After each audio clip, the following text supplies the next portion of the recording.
भाई यार ये तो पता होना चाहिए। तो जब बुद्ध बुद्ध से मिलता है तब कहता है नमो बुद्धे। जब मुसलमान मुसलमान को मिलता है तो अस्सलाम वालेकुम, कि तुम सलामत रहो, और वो कहता है वालेकुम सलाम, तुम भी सलामत रहो। इसी तरह जैन जब मिलते हैं तो कहते हैं जय जिनेंद्र, उसी की जय हो जो हमें ज्ञान देता है। तो जब पारसी मिलता है एक दूसरे भाई जोरस्ट्रियन को तो कहता है खुश आमदीद, तुम भी खुश रहो, हम भी खुश रहें। तो जब एक सिख दूसरे सिख को मिलता है तो कहता है वाहेगुरु जी का खालसा, वाहेगुरु जी की। तो इतना भी हमने एक दूसरे के बारे में जानने की कोशिश नहीं की। देश की आज़ादी को 75 साल हो गए, हम आज़ादी का अमृत महोत्सव मना रहे हैं कि 75 पूरे हो गए, अब बाकी 25 के बाद 100 साल पूरा हो जाएगा। ये सदियों के बाद है कि हमें आज़ादी मिली। अब हम कब गुलाम हुए, इसकी डेट कौन फिक्स करता है? क्या हम 1857 में गुलाम हुए? अंग्रेज़ों के खिलाफ जो हमारी जंग आज़ादी थी वो शुरू हुई कि बाबर के खिलाफ, के खिलजी गुलामों के खिलाफ, के 712 में जब राजा दाहिर मारा गया। कब से विदेशी यहाँ आने शुरू हुए और कब से हमारे जो लोग थे, हमारे वीर थे, बहादुर थे, राजा थे, वो उनके साथ लड़ना शुरू हुआ। हम तो सभी यहाँ के रहने वाले हैं, धर्म की हर एक को आज़ादी है और हम एक दूसरे के साथ मिलके चलते हैं।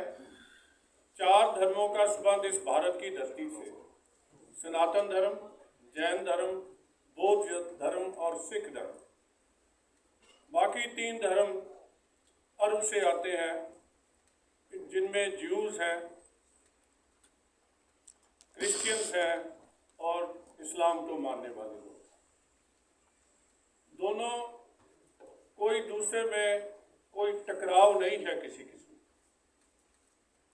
किसी को कोई अच्छा लगे, राइट टू रिलीजन है, सभी लोग उसको एक्सेप्ट करते हैं।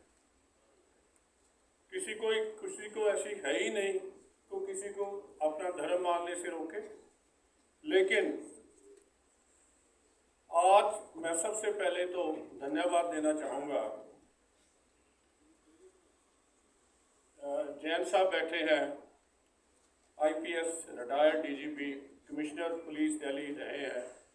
इनसे पहले जनरल जे सिंह यहाँ बैठे थे, वो भी पहले सेशन को बोल के गए हैं।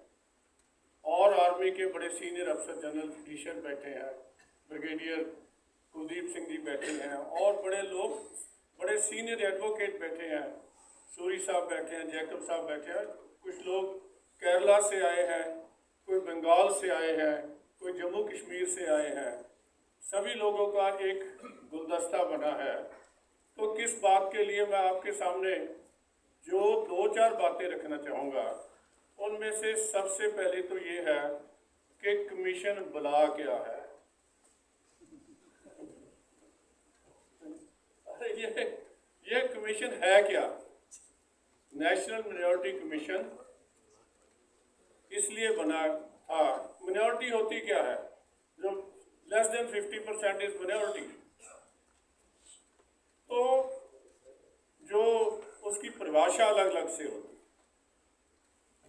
अब हमारे देश में जो लोग मेजॉरिटी से कम थे उन सभी को माइनॉरिटी मान लिया गया।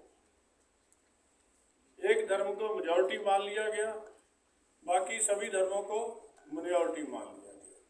ये लोग, जैसे पहले चर्चा हुई, contribution of minorities towards the country, तो हर एक धर्म से कई वीर बहादुरों का नाम आया, चाहे पहला मुसलमान हो जिसको परमवीर चक्र मिला और जो जख्मी हुआ देश की आज़ादी के लिए 1947 में लेफ्टिनेंट जनरल साहब, या सिख जर्नैल हरबख्श सिंह, उनका नाम नहीं लिया किसी ने, जिसने 65 की बार में ये कहने से देश की फौजों को पीछे हटाने से मना कर दिया कि मैं लड़ूंगा। तो मैं, जबकि आर्मी जनरल मिस्टर राय ने उस समय जो थे, उन्होंने कह दिया था कि आप ब्यास तक पीछे हट जाओ।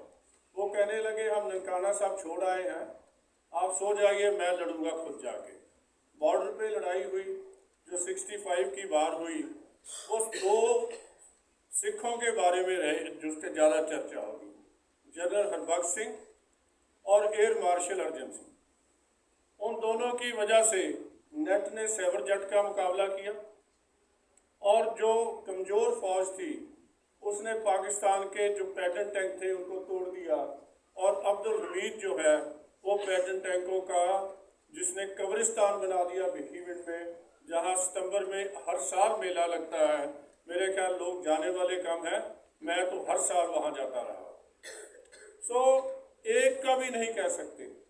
कहाँ जनरल मालिक शाह जो प्राइम मिनिस्टर को कहता है कि मैं नहीं लड़ूंगा, I will not fight the war to be defeated, I will fight to win. और ऐसा जनरल बहादुर अब कहाँ होता है जो ये कह सके प्रधानमंत्री को, और जब प्रधानमंत्री दोबारा बुलाती है तो वो आगे से कहते हैं कि हियर इज माई रेजिग्नेशन, मैं तो इस्तीफा लेके आया हूँ, मैं नहीं ये काम करने वाला।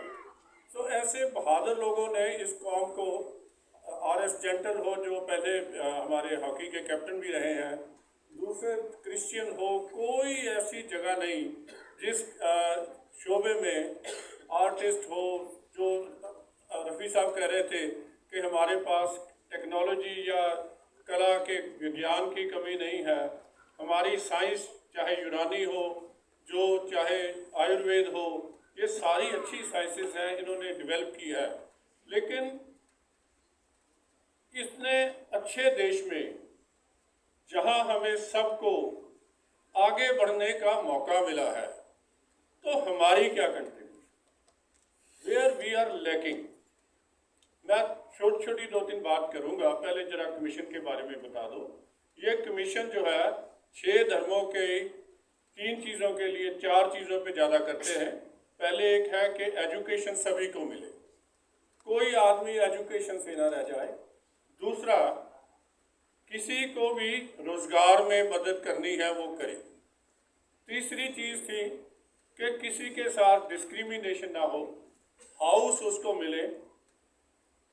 लेकिन उसके अलावा प्रधानमंत्री जी ने एक 15 पॉइंट प्रोग्राम बनाया जिसमें हर शोबे में ऐसा प्रोग्राम बनाया गया कि हर आदमी को मौका मिले दूसरे की बराबरी करने का। और उस प्रोग्राम में मैं तो पुलिस सिस्टम में रहा हूँ, जैन साहब भी बहुत बड़े अफसर रहे हैं, तो हमने कभी नहीं देखा कि किसी ने वो 13, 14, 15 पॉइंट प्रोग्राम जो है प्राइम मिनिस्टर का, उस पर कभी बैठक हुई हो किसी सरकार की भी कि how to protect the minorities, how to investigate their case, how to get the conviction for the criminal.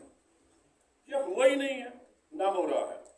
आज भी 18 स्टेट्स में कमीशन बने हैं, 10 स्टेट में कमीशन नहीं बने।